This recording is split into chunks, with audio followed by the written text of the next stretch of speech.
A veces pensamos que lo que nos sucede a cada uno de nosotros o a nuestro país o el camino por el que transitamos, nadie más lo había caminado. Pero no siempre es así. Hay otras experiencias que tanto en lo personal como en lo colectivo tienen mucho que enseñarnos y quizá hasta advertirnos. Es el caso de Bolivia, un país que ya realizó una reforma al Poder Judicial tal y como México quiere hacer en este momento. Por eso me encuentro hoy con Carlos Toranzo, un hombre que ha vivido y a veces padecido la política de su país. Desde el análisis, la militancia y la academia, ha sido un testigo de primera línea de la sociedad y la política en Bolivia. Un referente internacional que con su enorme prestigio se ha convertido en una voz que vale la pena escuchar justo en estos momentos. Por eso, mi encuentro de hoy con Carlos Toranzo. América Latina y México ha tomado los últimos años un rumbo que a veces nos confunde, que a veces no entendemos si va en una deriva de progreso o es un retroceso. Escuchamos muchas voces y a veces es difícil entenderlo y descifrarlo. Por eso mi encuentro hoy me emociona especialmente. Estoy con Carlos Toranzo. Carlos, muchas gracias por recibirnos, de verdad lo aprecio mucho. Gracias, tocayo. Carlos Toranzo es, pues qué te digo, una figura de gran renombre en análisis político, en análisis económico, en entender y descifrar qué es lo que está pasando por aquí. Por eso, Carlos, muchas gracias. Pero antes que nada, hay que relatarle a la gente, porque la vida de uno lo marca y marca también cómo lo ve. Carlos está en México hoy, regresa a su patria, pero la forma en la que tiene una relación con México es muy especial. Cuéntanos, Carlos, eso que contábamos antes de que iniciara esta plática, porque tu vida es muy apasionante. Bueno, mira, en 1971 hubo un golpe militar en Bolivia, caí preso por un año. ¿Cuántos años tenías en el 71, Carlos? Yo tenía 24. A los 24 años, un golpe de estado en tu país, Bolivia, y caes preso. Caí preso un año, tenía 3 meses de casado. Uy. No pude ver el nacimiento de mi hija porque los militares no me dejaron. Quedé en deuda con la hija por no haberla visto nacer, pero ya les retribuí todo lo que era con cariño, Sí. hasta el presente. Pero de ahí, de la prisión, salí al exilio a Chile. Al Chile de O sea, estuviste un año en prisión. En prisión. ¿Y un día deciden soltarte? Bueno, los familiares tramitaron ya que lo saquen, que lo saquen. ¿Pero por qué? ¿Por qué caíste en prisión? Pues, ¿qué hacías? ¿Por qué les caíste mal? Mira, yo nunca he militado en mi vida. Y soy atípico en mi país porque todo el mundo militaba. Todos los jóvenes militaban. Okay. ¿Por qué no milité yo? Ahí está otra historia que te la vas a poner en la cabeza. Mi padre era un obrero. Sí. Obrero de las minas, dirigente minero. Okay. Y los mineros eran el partido, en realidad, de las izquierdas de los años 40. Muy aguerridos. Muy aguerridos, revolucionarios. Y bueno, fue preso en un golpe de Estado cuando colgaron a un presidente en 1946, en julio. Y mi madre estaba embarazada de mí. Yo nací a los pocos meses. En noviembre, mi padre salió al exilio, un exilio en Argentina, tuvo otra pareja, 2 hijos, a los 3 años otro exilio, otra pareja, 2 hijos, y así sucesivamente. Y yo puse en mi cabeza, si así son los militantes, yo nunca voy a militar. Oh. Por eso me volví atípico en mi país. Nunca he militado en ningún partido. Claro, porque además hay que centrarse en los años 70, que yo siempre lo he dicho. La Guerra Fría, los que somos de la generación de la Guerra Fría, no tuvimos opción. Teníamos que estar en uno de los dos polos. Así es. decir, o estabas con Pinochet o estabas con Castro. Pero no había un espacio para que dijéramos, oye, pues que los dos son unos dictadores. No. O estás con Pinochet o estás con Castro, o estás con la Unión Soviética o estás con los Estados Unidos. No había espacios intermedios para decir, oye, no, debe haber algo en medio. La Guerra Fría, esta que tú nos relatas en ese momento, pues tenía esa característica, había que militar. Y de repente llegas tú y dices, eso no es para mí. La militancia no es para mí. Pero soy un atípico Eso en tendría ese también sentido. un pensamiento muy distinto. De no militar. Pero mi padre obrero de las minas, mi madre obrera de los textiles, dirigente. Yo tenía que tener una carga social. Claro. Tenía que estar con una carga social, pero no con una carga de partido. Me interesó la política y además la buena suerte es que la política me entró por unos buenos profesores en colegio que no me daban el manual de la URSS, no me daban la Marta Harnecker, no.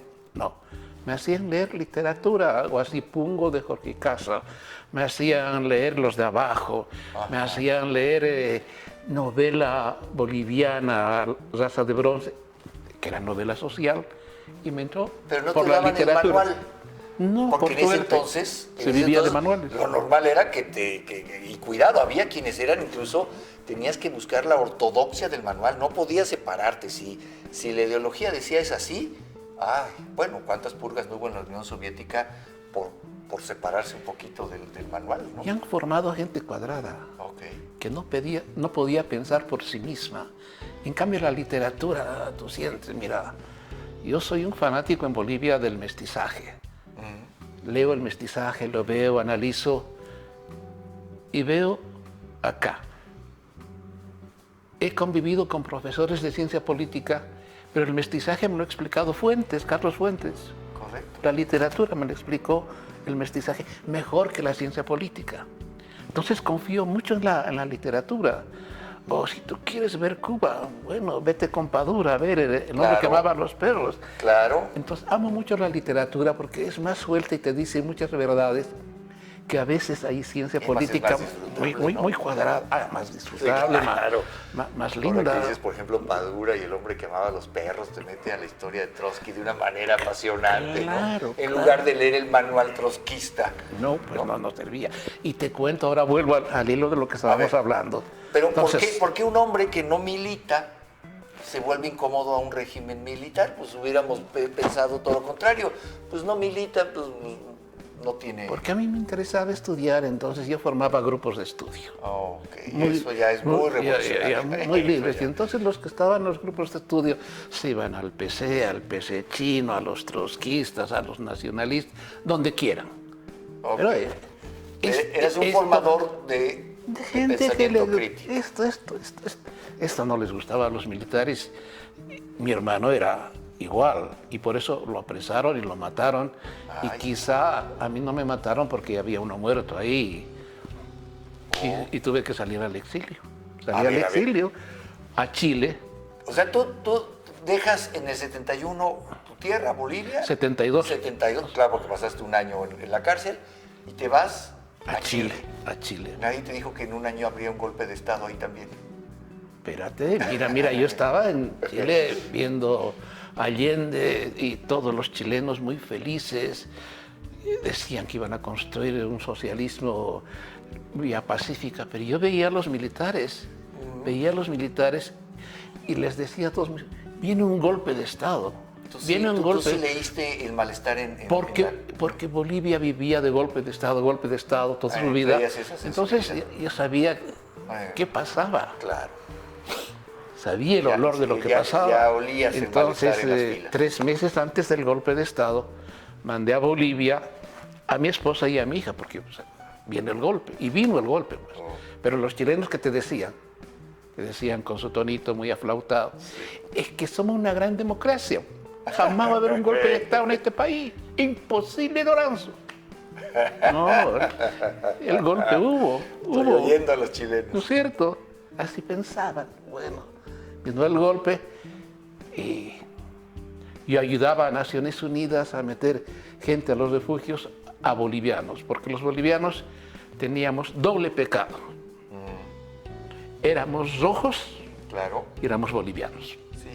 Porque de ahí viene la guerra del Pacífico. Sí. Y claro, no nos querían los bolivianos. Claro, aquí hay que decirle al auditorio de México que Bolivia y Chile tienen un encono histórico, ¿no? por la guerra, por una guerra que al final dejó a Bolivia sin salida al mar y que hasta el momento sigue siendo todo un tema, ¿no? Así es, entonces hice esa ayuda y Naciones Unidas en recompensa me puso en una lista como si yo estuviera ya asilado en la embajada sueca para salvarme la vida. Entonces podía seguir trabajando afuera llevando bolivianos a los refugios. Y un día me llaman de CEPAL. Hola, ¿cómo estáis? ¿Soy el boliviano? Sí. Tenéis que venir inmediatamente a CEPAL. Te vais mañana a Suecia. Salí a CEPAL. Eso para ti fue una luz. Pero ya me voy a ir, ya voy a tener vida, no voy a morir en este país. Mi familia noticiada de eso, llego a CEPAL, al coche, salimos inmediatamente, salimos 15 minutos de trayecto, salta esa verga, salta, porque venían los pacos. Salta el muro. Salta la verja, salta el muro. Sí, la barda. Pues. La barda, salté pues. Entro y no había nada de suecos y estaba el encargado de negocios mexicano. Le digo, señor, yo mañana debo ir a Suecia. ¿Estoy en Suecia? Claro, ¿Estoy en la embajada sueca? Claro, debo ir mañana a Suecia. Pues que se cree, dice, nos crea un tremendo problema. Salga inmediatamente. O sea, tú habías saltado a la embajada mexicana. Se equivocaron los de CEPAL. Los de CEPAL me llevaron ahí, me salvaron la vida. El mexicano me quería sacar, me negué. Y dijiste no. Quedé un mes en la embajada y hice una buena tarea además en la embajada porque era la primera vez que los chilenos se asilaban. Claro. Y no sabían cómo convivir adentro. Y había muchos chilenos ya ahí dentro. Ahí habían como 200. Ah. Y se peleaban por las camas, un lugar para que las parejas puedan hacer el amor. Los organicé yo porque tenía experiencia de prisión, estuve 3 veces preso. Entonces, eso ayuda para que vean que en todos lados se aprende algo, ¿no? Claro, para que se ordenen, sean más tranquilos. Y llegué a México un 20 de noviembre. Yo creí que todo era desfile en México. Sí, era 20 de noviembre. Sí, era la revolución. Llegué acá y, bueno, nos llevaron a un hotel, ahí por la Alameda Central. ¿Y qué me dicen los funcionarios? ¿Qué nos dicen a los que no éramos chilenos? Les salvamos la vida a ustedes, pero el asilo dice que es para los nacionales asilados en su país, es decir, para los chilenos. Uruguayos, señores, argentinos, bolivianos, fuera, se van. Nos dieron un mes para salir. Y bueno, yo rasqué dónde ir y salí a Canadá.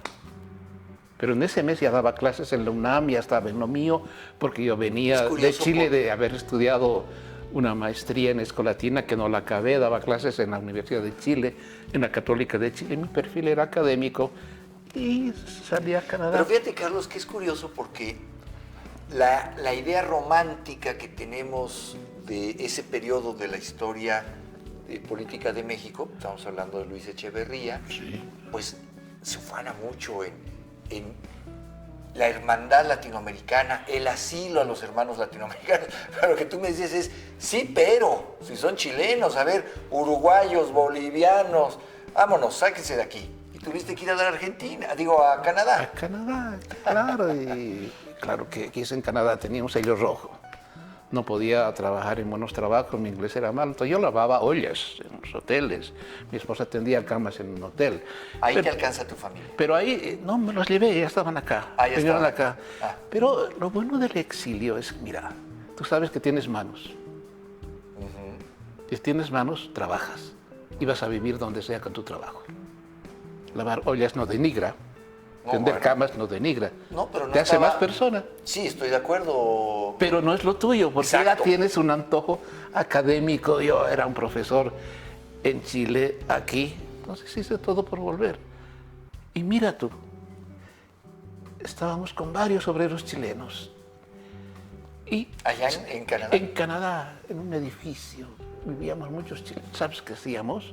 Los domingos salíamos a jugar fútbol, desafiábamos a los canadienses por dinero. En ese entonces eran unos troncos. Qué tramposos, porque no jugaba fútbol Por los eso eran canadienses. Hoy quién sabe si les ganarían. No, pues Canadá les gana a México ahora. Claro. Nosotros apostábamos dinero, ganábamos y con eso hacíamos el asado dominical de los exiliados de mi edificio. Bueno, mira. Y estos O sea, se puede decir chilenos, que de alguna manera fuiste también un futbolista profesional. Por lo menos hacías un asado de ganar partidos de fútbol. no solo eso, en la secundaria yo perdí un año por entrenar en un equipo de fútbol, no iba a clases. Ah, o sea, que te gustaba de verdad. No, yo era un futbolista y llevé la libreta de aplazo a mi madre, que era la única que me mantenía. Yo dije, me va a partir la espalda, y me dijo, yo me sacrifico por ti y este es tu pago. Ándale. Me volví el mejor estudiante por siempre, de la secundaria, de la universidad, porque es una bofetada muy fuerte. Sí, ¿verdad? no, bueno, que te lo pongan en esos No, términos. que te hagan eso. Sin Y duda. estos chilenos en Canadá juntaron dinero para darnos para nuestra vuelta a México. Les dije, no, Ah, sí. la solidaridad, muy lindo y todo, pero no, quédense con su dinero, lo que me quede es en el corazón su actitud. Mira, qué ¿Sí? interesante. Y volví a México. Un año trabajé en UNAM. No me pagaron porque no tenía visa. O sea, un año diste clases en la UNAM, pero no cobrabas. No cobraba porque no tenía la visa. Conociendo a la UNAM, algún Vival sí cobró por ti. No, seguramente, algo pasó. Pero acá viene otro momento interesante. Un senador del PC, Terrazas, Del Partido Comunista. del Partido Comunista, Fíjate nomás en ese entonces. me da una tarjeta, me dice, ve con Gutiérrez Barrios, si te atiende Entonces, podría secretario ayudar. entonces secretario Que era de el Gobernación. gran secretario de Gobernación No, durante con algunos poder. sexenios. Una semana estuve en la oficina pidiendo, y me atendió. Me dijo, tengo un problema de visa y me manda una tarjeta. Un senador, el senador, pues mi correligionario, mi partido, pues que lo atienda, levanta un teléfono, atienda a este joven. No le di la tarjeta y él se confundió porque había un senador Terrazas del PRI y no era el de la tarjeta del Partido Comunista. Tuve esa suerte. Y ahí me quedé 15 años en México, siendo profesor en la UNAM, aprendiendo a ser pagaron. mexicano, ya me pagaron, ya. mi esposa estudió en el CIDE, ese CIDE de Flores Peña. Sí, un CIDE que hoy está un poco desmantelado, ¿no? Muy venido Oye, abajo. sí, que le han pegado Le han fuerte. pegado fuerte, sí. Pero ahí aprendimos a trabajar y valoramos nosotros a México como nuestra segunda patria. Ahí nació aquí nació nuestro segundo hijo. Tienes un hijo mexicano. Tenemos hijo mexicano. Mi esposa da cursos de comida mexicana en Bolivia ¿De veras? para ayudar a un hospital de quemados, porque recauda, va para el hospital de quemados.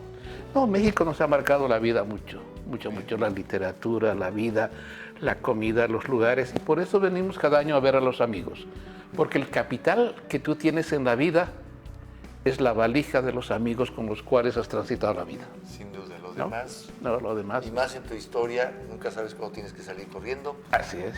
Y hablemos ahora, Carlos, de México. Ya no de ese México que te recibió y al que volviste y en el que hiciste una vida y en el que nació tu hijo. Ya no ese México. Hablemos del México de hoy y del México que ves a futuro. Porque empezaba yo esta plática comentando que hay mucho ruido en la conversación. Quizá como nunca, México y América Latina en su conjunto está polarizado con respecto a las ideas políticas, con respecto al futuro. ¿Cómo percibes, empecemos por ahí, cómo percibes el momento que está viviendo México con la llegada de Morena y lo que ellos han impulsado de la Cuarta Transformación, si esto es así? ¿Cómo ves el momento que está pasando en nuestro país? En la época en que yo viví en México, miraba a Estados Unidos. Todavía mira a Estados Unidos. Pero creo que ahora debería mirar un poco más al sur también. Porque hay algunas cosas que han pasado, por ejemplo, en Bolivia, otras tantas que han pasado en Venezuela, que pueden servir de lección para no volver a cometer algunos errores que se han cometido, por ejemplo, en Bolivia. Evo Morales Sí. ha ganado su primera elección de 2005 con mayoría calificada. Y tener mayoría calificada es de lo peor para la política, porque un régimen que tiene mayoría calificada puede cooptar al Poder Judicial, al Poder Electoral, y comerse todo, absolutamente todo el paquete.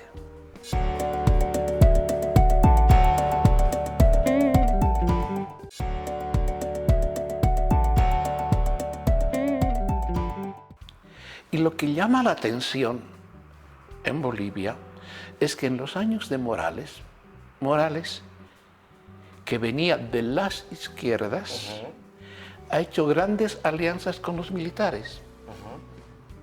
¿Te suena algo para México? Me está dando un déjà vu que no te platico. Por eso, ¿te suena algo para México? Claro. Principal aliado de Morales y hasta ahora del MAS, los militares. Le han dado la distribución de bonos, construcción de carreteras, todo lo necesario para cooptarlos y para que estén calladitos. Y para que no necesariamente funcionen en pro de la Constitución, sino en pro del gobierno. Okay. Han nombrado como jefes, comandantes, no a los mejores alumnos, como dice el reglamento de las Fuerzas Armadas, sino a los más obsecuentes por abajo. He aprendido con el MAS una cosa que he leído en la fiesta del chivo, lo que es la obsecuencia. Es que Vargas Llosa tiene momentos brillantes. La obsecuencia. Para ascender en la política con el MAS y Morales, a Morales había que decirle a Arce que es Dios, que es el mejor, que es el hombre que va a salvar el medio ambiente universal, el que ha traído nuevas ideas del hombre nuevo, que con su principal jersey del inicio iba a implantar la humildad, pero nos ha traído en realidad el gasto suntuario, la corrupción, la ruptura de valores, gobernar con el cinismo y la mentira, y que se normalice el cinismo y la mentira es realmente lamentable. La obsecuencia es una cosa de la cual hay que cuidarse. Y una cosa que es espantosa, en la Constitución de 2009 se aprobó que los jueces, el Tribunal Constitucional, el Consejo de la Magistratura, el Consejo Supremo de Justicia, sean electos por voto popular. Y aplaudió la gente, esto es lo mejor que puede suceder. Con eso se va a evitar la corrupción, la justicia va a llegar al pueblo y va a haber una cosa de transparencia en el país. ¿Por qué me suena tan conocido ese discurso? La corrupción es más grande en Bolivia ahora, mucho más grande. No hay transparencia, no hay justicia para los pobres. Se puede gobernar manejando al Tribunal Constitucional. Inclusive ahora que hay algunos problemas en la Asamblea Legislativa entre Arce y Morales y no se ponen de acuerdo, decide algo la Asamblea Legislativa, el Tribunal Constitucional lo declara inconstitucional y sigue la línea del gobierno. Los 7 miembros del Tribunal Constitucional son obsecuentes al MAS como ahora, en favor de Arce, como fueron con Morales. Morales viene del Chapare, de un lugar cocalero. Le llevaban niñas de 15, 16 años para que las mancille. Nunca lo juzgaron. Ahora quizá lo juzguen porque hay un juicio de una niña que se juntó con él a los 15 años y a los 16 años tuvo un hijo con él. Hay el certificado de nacimiento, hay el padre de la niña que declara, hay un juicio por estupro y por trata. Pero ahora los obsecuentes al MAS están bloqueando los caminos de Bolivia, dice que para defender la democracia. No es para defender al estuprador. No, la justicia no hace daño al MAS, no hace daño a nadie. No hay justicia en Bolivia. Entonces, eso de que la justicia va a ser más transparente, va a ser para los pobres, no se va a tener que pagar la justicia, nos fue peor que nunca. ¿Quiénes llegaron, Carlos, después de esta reforma por la que México hoy empieza a transitar, pero que Bolivia ya transitó? ¿Quiénes llegaron a ser jueces? Porque aquí se está hablando de, había una carrera judicial, ¿no? Había que hacer una carrera judicial. Tendría, sí, estoy absolutamente cierto que tendría sus propios vicios, pero hoy nos dicen, vamos a deshacernos de todo eso y que el pueblo bueno y sabio elija a sus propios jueces. ¿Quiénes llegaron en Bolivia a ser jueces? ¿Con qué nivel de preparación y con qué intereses detrás llegaron a ser jueces? No, la reforma judicial lo que ha roto es la meritocracia. No hay meritocracia para nombrar los nuevos jueces. Ahora te explico cómo es la forma de nombrar los jueces. A ver. La Asamblea Legislativa, controlada totalmente por el MAS por mayoría calificada, Me sigue sonando familiar. llama a que presenten sus candidaturas al Tribunal Constitucional, al Consejo de la Magistratura, al Tribunal Supremo de Justicia. Y en la Asamblea Legislativa se elige a los 3 que van a entrar a la terna para el voto popular. ¿Quién los elige? La mayoría calificada. Que son ellos mismos. A 3 masistas. Claro, O sea que claro. ya está definido. Claro, claro. Eso pasó 2011, 2017. Viene el voto popular. Vota la gente que no conoce a nadie. Pues no, pues difícilmente. A ver, aquí no conocemos a nuestros candidatos a diputados. Imagínate, vamos a conocer a un candidato a juez. ¿Y quién se inscribe? Alguien que es muy obsecuente y que dice les voy a hacer bien la tarea al MAS. Elección de 2011 de jueces. 40% de votos nulos, 20% de votos blancos. 2017, 40% votos nulos, 20% votos blancos. Se han elegido jueces con 5, 6, 7% de votación. Los jueces que son obsecuentes al MAS y hacen la tarea que pide yo el Supremo. Claro. La única institucionalidad que existe con el MAS en Bolivia es yo el Supremo. Es decir, se ha deshecho la institucionalidad. Y esto es lo más terrible, que puedas eliminar las instituciones, borrar una larga historia. Que habían jueces corruptos, los habían, siempre han habido, claro. Nunca ha sido el modelo de lo mejor de transparencia y la justicia. Pero ahora está peor que nunca. Eso no lo puedes tú recomendar absolutamente a nadie. Y otra cosa que es muy fuerte, y para esto te voy a la Argentina, el kirchnerismo ha dado lo que llaman planes a las mujeres, a los pobres, a las embarazadas. Y cuando se han dado tantos planes, se borra la ética del trabajo. Que por planes aquí entendamos estos... bonos serán. Aquí les llamamos becas, ¿no? Becas. Sí. Los planes son, becas son. La gente en algunos sectores no quiere trabajar porque le va a estar recibiendo 3 becas. Claro. Y eso te borra la ética del trabajo. Claro.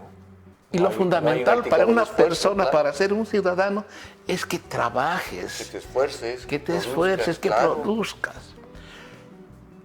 Pero, ojo, en Bolivia han dado estas becas, estos bonos, especialmente cuando Bolivia estaba con un boom de los precios de las materias primas. Evo Morales entró cuando las exportaciones bolivianas eran 1.000 millones de dólares y a los 3 años se volvieron 14.000, se multiplicaron por 14. Era una locura. Otro tanto las importaciones. La renta petrolera era 300, 500 millones de dólares, con el boom 5.600 millones de dólares. Había para regalar. Para todo. Y entonces el actual presidente de Bolivia, que ha sido 14 años ministro de Economía, de Hacienda de Morales, decían que ha hecho el milagro económico. Bueno, Cuando tienes tanto, puedes desgastar. En un barril de dinero. Puedes tirar así. ¿Qué es el caso de Venezuela, no? Se habla mucho de del milagro venezolano. Pues sí, estuvieron sentados en barriles de petróleo cuando el petróleo valía $100 el barril y había dinero. ¿Te acuerdas que hasta un día Hugo Chávez fue a repartir petróleo a Estados Unidos? Se fue al Bronx a repartirles petróleo para que no pagaran la calefacción. Mira cómo da vueltas la vida. Cuando yo era profesor del doctorado acá en Ciencias Políticas en la UNAM, mi sueldo era seguramente de $1,000, el equivalente a eso. Habían estudiantes venezolanos cuya beca era $6,000 de la época del boom. Pero el boom siempre se acaba. No, claro, siempre. No es eterno. Por supuesto. Las vacas gordas y no más son cuando eternas. está afincado en materias primas, que son siempre... Claro, eso Ahora, es... pero hay, Carlos, un tema que a mí no deja llamar la atención. Porque todo esto que nos platicas, tengo inmediatamente la película reciente de México, lo que tú me estás platicando, exactamente lo que está sucediendo en México. Me queda claro, no la motivación, pero me queda claro por qué las élites políticas de izquierda o estas nuevas élites políticas más en un tema de populismo lo hacen. Creo, y ya te lo preguntaré más adelante, que hay como un plan global para hacer esto. Se habla del Grupo de Río, de muchos grupos, ¿no? De San Pablo, más bien. Y Grupo de Puebla. Y Grupo de Puebla. Pero ahorita entramos a eso, porque hay una parte de la que no se habla. Es decir, no me extraña que los políticos tengan un plan para hacerlo. Si es bueno o malo, ahorita lo platicamos. Pero quiero hablar de la parte de la sociedad, Carlos.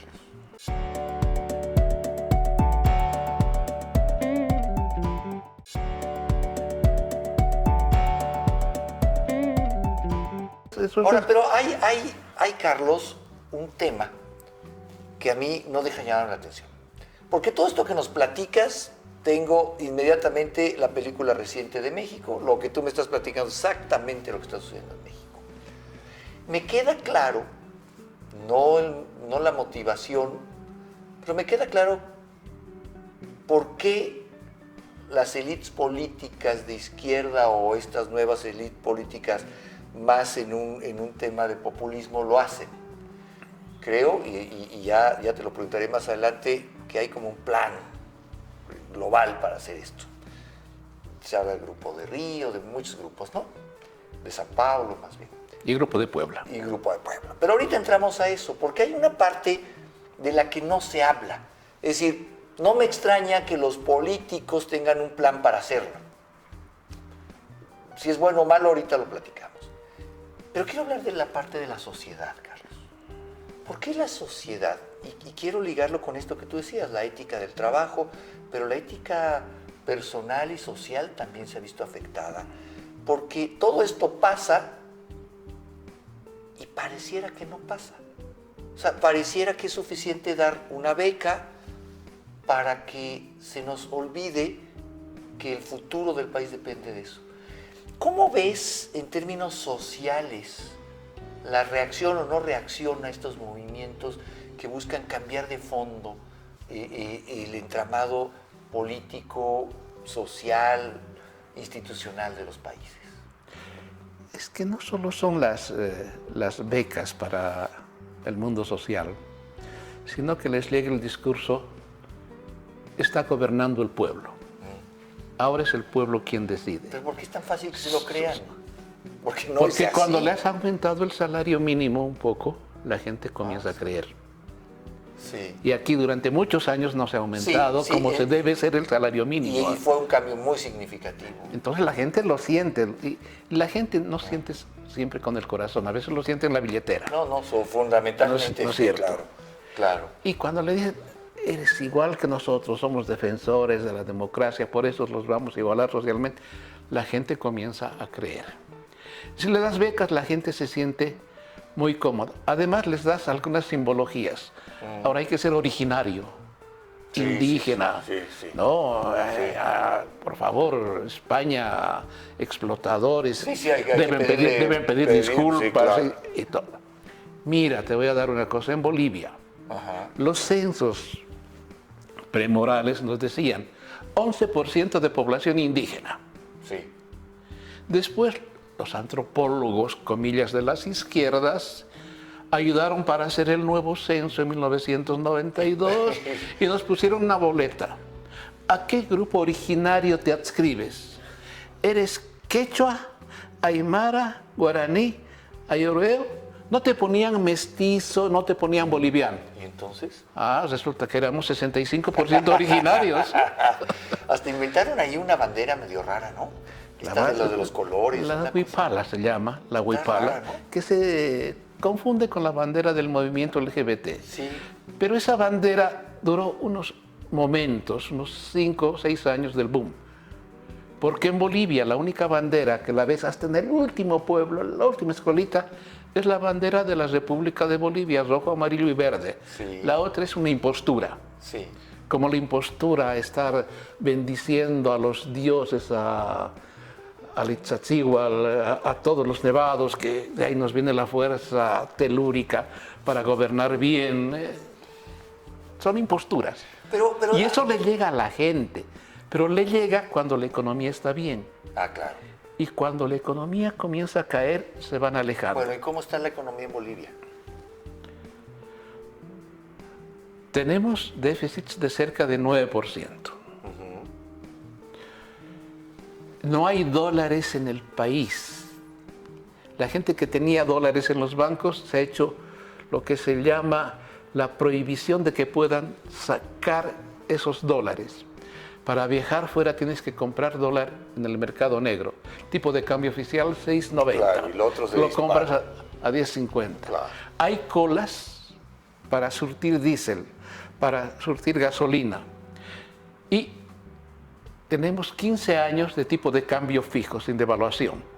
Y cuando tienes tipo de cambio fijo es mejor importar todo, no tiene sentido producir nada adentro, porque no eres competitivo. Y además es una burbuja que va Y ahora a reventar. tenemos que importar alimentos, entonces se siente la inflación de alimentos es 12%. La economía está destruida. Pero si la economía está destruida, Carlos, y lo que tú me dices es este espejismo del populismo, por ponerle un nombre que es muy común, funciona mediante haya dinero para darles las becas,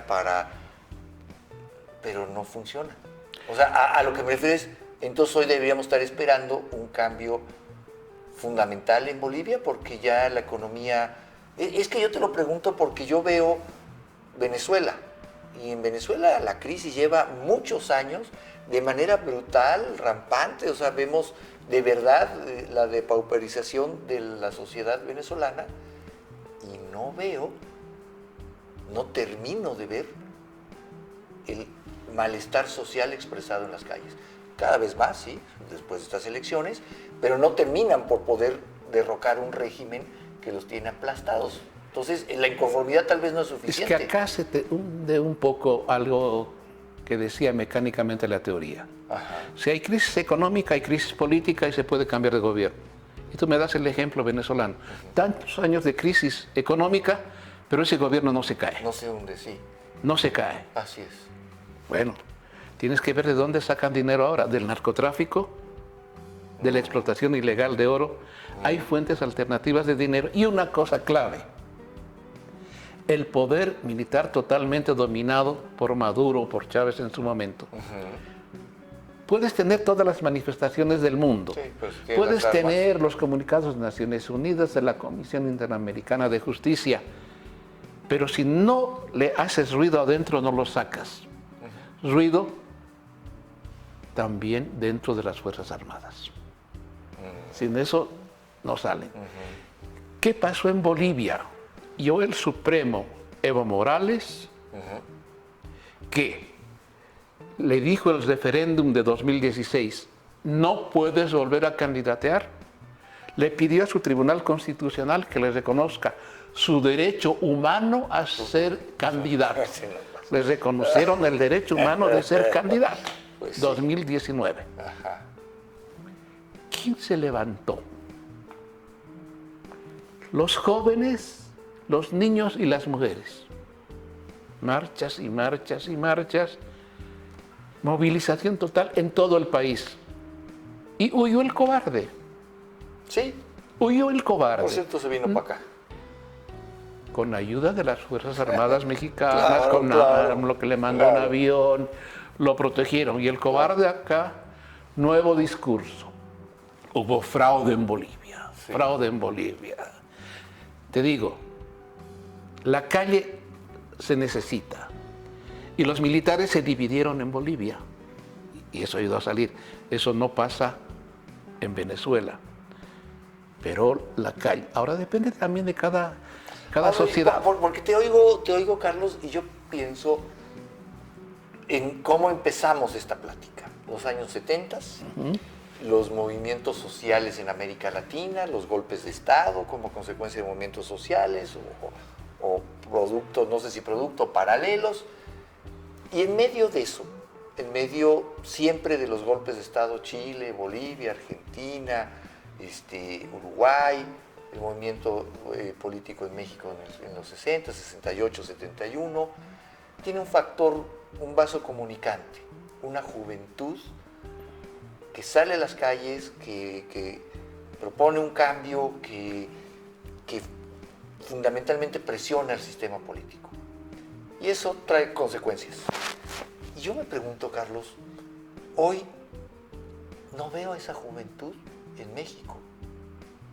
Hablemos de México. No veo a los jóvenes, a las nuevas generaciones, diciendo están destruyendo mi país, están destruyendo mis instituciones, están destruyendo la división de poderes. No veo a los jóvenes en las calles diciendo están avanzando hacia la destrucción de la construcción que conocemos como país. ¿Tenemos esperanza en los jóvenes hoy o cómo los percibes, Carlos? 2019 en Bolivia fueron jóvenes y niños quienes sacaron a Morales. Hoy no están en las calles porque el gobierno que vino después de Morales, que era de la oposición, fue un pésimo gobierno. Es que eso pasa. Y se desmoralizaron los jóvenes. Dijeron, nos hemos movilizado para esto. Esto no sirve. Pero no siempre se vive en la desmoralización, ni siempre se vive en la curva alta de pelear contra el Estado. Hay momentos y momentos. Pero lo que no han hecho los partidos de oposición es cambiar de ideas. Es que ese es el tema. Sí, no, tampoco tenemos una oposición que... No han apelado a los jóvenes, a sus demandas. Sí. No saben utilizar WhatsApp, Instagram, no entienden la tecnología, no saben inteligencia artificial. Son caducos en su mayoría. Sí, ¿Ya? absolutamente. No han visto a los movimientos LGBT y más letras. No los han visto. Todo esto que se llama la agenda transversal, ¿no? No han visto a los ambientalistas. Por ejemplo. No han visto a los animalistas. No han visto las demandas de los jóvenes. Creen en las viejas militancias. Sí. Es decir, no están viendo la realidad actual. Y por no ver la realidad actual, no pueden hacer nada contra los que venden tanto humo. Y ya no te voy a decir izquierda-derecha, porque ya ¿Está desdibujada? No sirve la izquierda y derecha, no sirve para nada como explicativo. Antes la izquierda defendía derechos humanos. ¿Lo hace en Venezuela? ¿Lo hace en Bolivia? No. Antes la izquierda en Bolivia defendía el medio ambiente. ¿Lo hace en Bolivia? ¿Lo hace? No.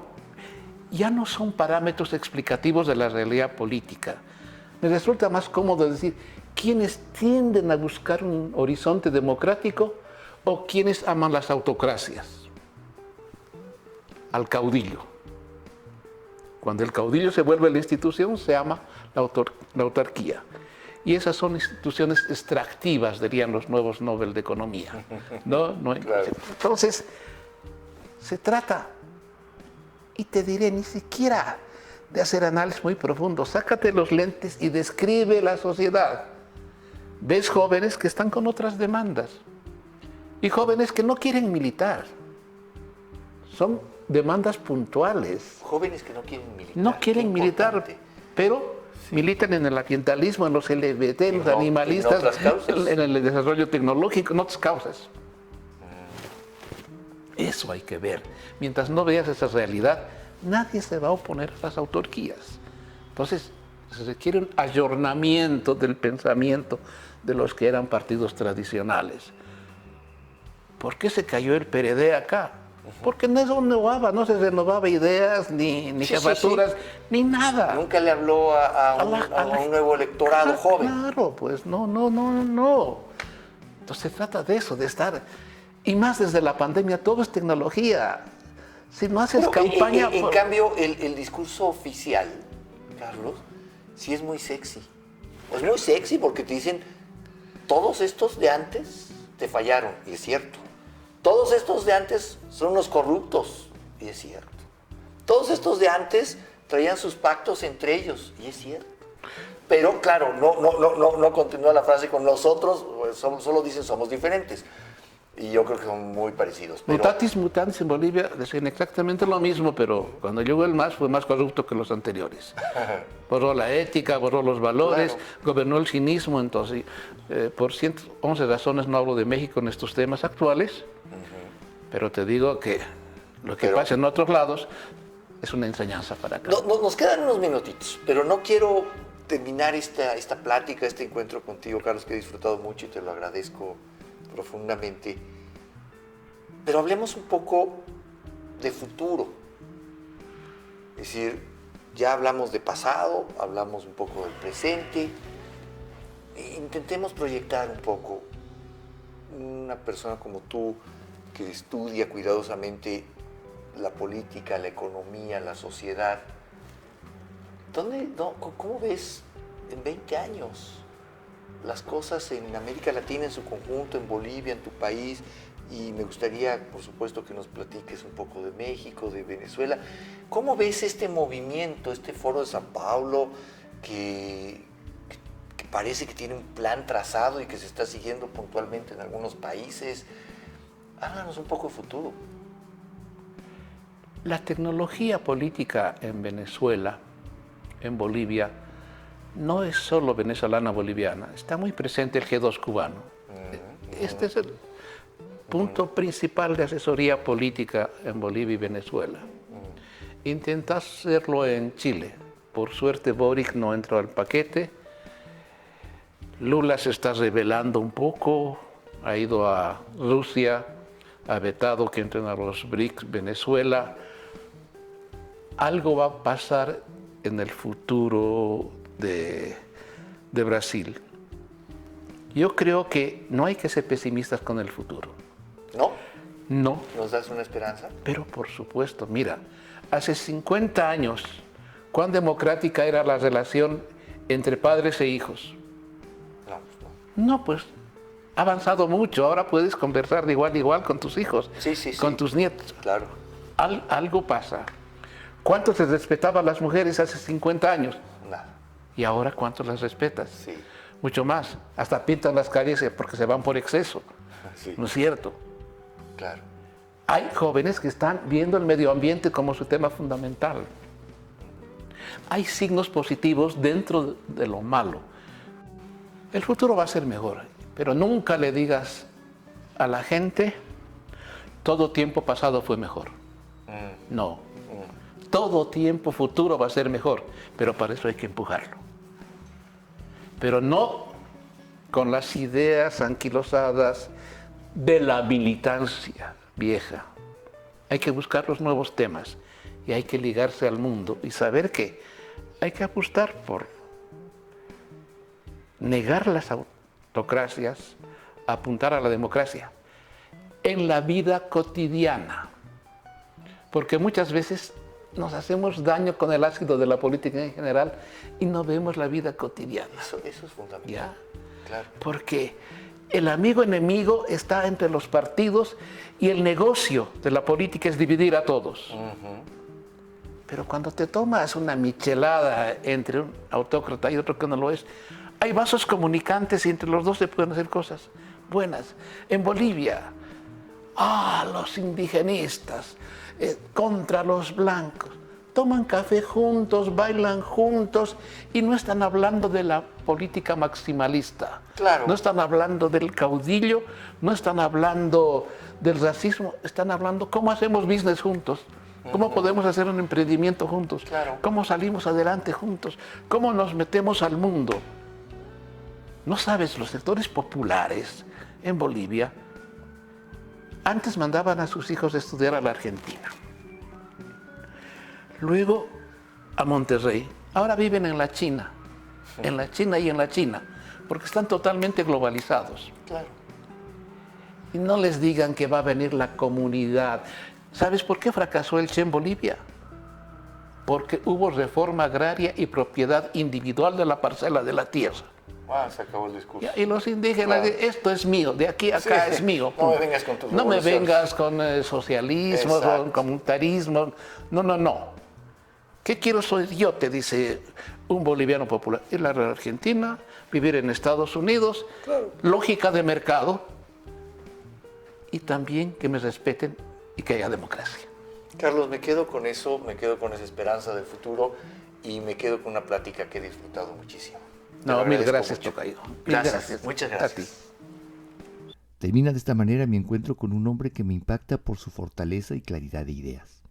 En sus palabras no encuentro resentimiento ni reproche, pero sí encuentro un mensaje que me deja pensando si no valdría la pena voltear a ver lo que ha sucedido en otros lados y aprender de esa experiencia. Por eso, estoy seguro que la vida me tiene preparados otros encuentros.